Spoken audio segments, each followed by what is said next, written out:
ముఖ్యమంత్రి గారు ఒక పుస్తకం రిలీజ్ చేసినాడు ప్రభుత్వం తరపున, తెలంగాణ గ్రోత్ స్టోరీ అని. అందులో ఏం రాస్తుంది? 1,50,000 కోట్లతో మూసి అభివృద్ధి చేస్తామని రాస్తుంది. మేము అడుగుతా ఉన్నాం, మొన్నటి నుంచి నిలదీస్తా ఉన్నాం, దేనికోసం 1,50,000 కోట్లు? ఎవడి కోసం? 1,100 కోట్లతో తెచ్చేస్తే మూసి పునరుజ్జీవం అయిపోద్ది కదా అంటే వాళ్ళు చెప్పే కారణాలు ఎంత వింతగా ఉన్నాయో ఒక్క నిమిషం మీకు చెప్తాను.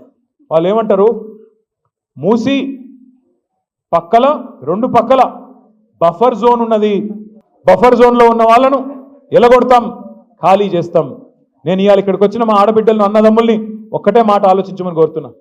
మీరే రిజిస్ట్రేషన్లు చేస్తురి బఫర్ జోన్లో, మీరే పర్మిషన్లు ఇస్తురి, మీరే ట్యాక్స్ కట్టించుకుంటురి, మీరే ఇన్ని రోజులు ప్రాపర్టీ ట్యాక్స్ వసూలు చేస్తురి, మీరే రోడ్లు వేస్తురి, మీరే గవర్నమెంట్గా మోరీలు కడుతురి. ఇవాళ వచ్చి అక్కడ ఉన్న ఒక మల్లయ్య గారి ఇల్లేమో అల్లకెళ్ళి మురికి నీరు వస్తుంది, బఫర్ జోన్లో ఉన్నది, మూసి చెడిపోతుంది, కాబట్టి మల్లయ్య ఇల్లు కూలగొట్టాలి.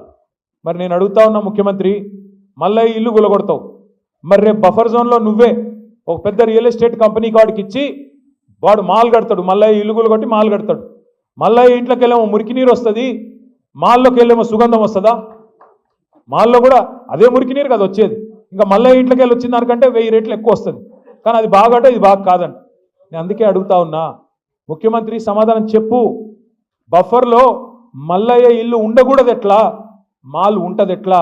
సమాధానం చెప్పు. ఎవడి కోసం 1,50,000 కోట్లు పెడతానంటున్నావు? దేనికోసం పెడతానంటున్నావు? మాకు అర్థమవుతున్నది.